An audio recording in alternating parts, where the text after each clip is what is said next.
Chris Pomay, radio host of Live with CDP Sports and Entertainment Talk Show on WQEE 99.1 FM in Noonan, Georgia. Today I'm here at Sahlen Field for tonight's game between the Omaha Storm Chasers, the top farm team of the Kansas City Royals, taking on the hometown Buffalo Bisons. And I have a special guest with me, Buffalo Bisons catcher Phil Clarke. Hey Phil, how you doing? I'm good, Chris. How are you doing? Good. Thank you so much for doing this. Phil, just thoughts on this season so far, and I guess the first half and the second half so far for the Bisons. Yeah, it's been a good one. You know, a lot of new faces, a lot of good baseballs. You know, some not so good, but you know, kind of ups and downs. But it's been a fun year so far. Can you tell my audience a little bit about yourself? Yeah, I was born in Atlanta, Georgia, actually, and moved to Nashville, Tennessee when I was young. Went to high school there, stayed there for college, went to Vanderbilt University, and got drafted by the Blue Jays in 2019, and have been here ever since. Thoughts on the Toronto Blue Jays organization and your time with the Buffalo Bisons so far? Yeah, I love it. You know, the Blue Jays do a great job of taking care of us and giving us the best resources possible. It's all I know, so you know, it's been like home to me for the past 5 years. So I love the Blue Jays. I love it here, and my first year in Buffalo is going great so far. I love it up here and love Sahlen Field. Who were some of your early baseball influences and mentors?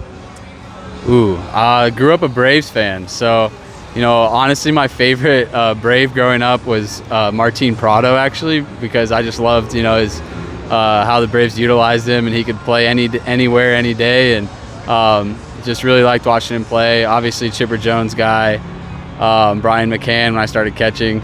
And so I would say, you know, when I did start catching, like I watched a lot of Yadier Molina.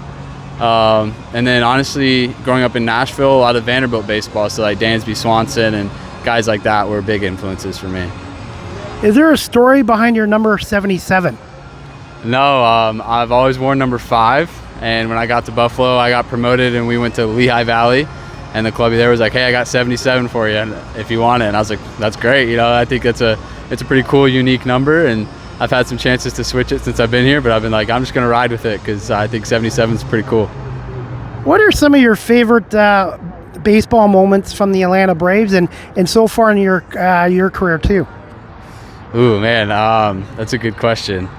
I think, you know, for the Braves, just growing up and like watching guys come up, like when Jason Hayward debuted, I think that was when I learned about kind of the minor league system and what a top prospect is. And I remember seeing him play, and I thought that was so cool that he worked his way through the minor leagues and was like this highly touted prospect debuting with the Braves.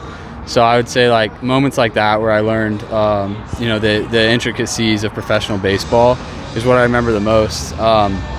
Obviously, like, my favorite baseball memory for myself is probably winning a national championship in college. So, what are your thoughts on some of the rule changes lately with the bigger bases and the ABS? What do you think of some of these changes to the game?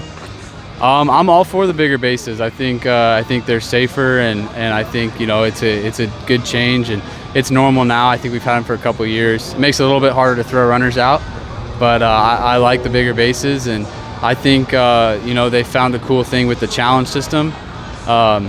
I think it's been a cool change to the game and allows the players to have a little bit more say in leverage situations. So as a catcher, you know, and a hitter, I think it's a pretty unique, cool thing. What's a couple words to describe you as a baseball player? Ooh, as a baseball player, I would say, you know, I would hope that I'm just a well-rounded player. Reliable on defense and you know, reliable at the plate in terms of getting on base. So, you know, I don't have like big tools, but I try to get it done with what I have and just be a solid baseball player out there.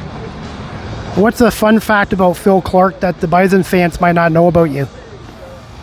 Fun fact. I was born without 2 teeth. Still don't have them to this day. You got me beat there. But Phil, quick thoughts on tonight's opponents, the Omaha Storm Chasers. I guess they haven't been here since 1997.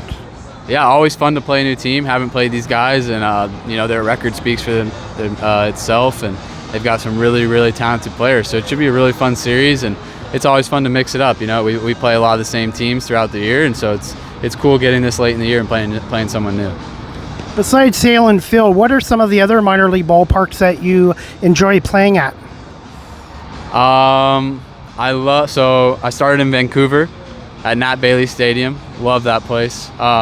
Reading, Pennsylvania. I love that ballpark. It's really old, really unique, really cool.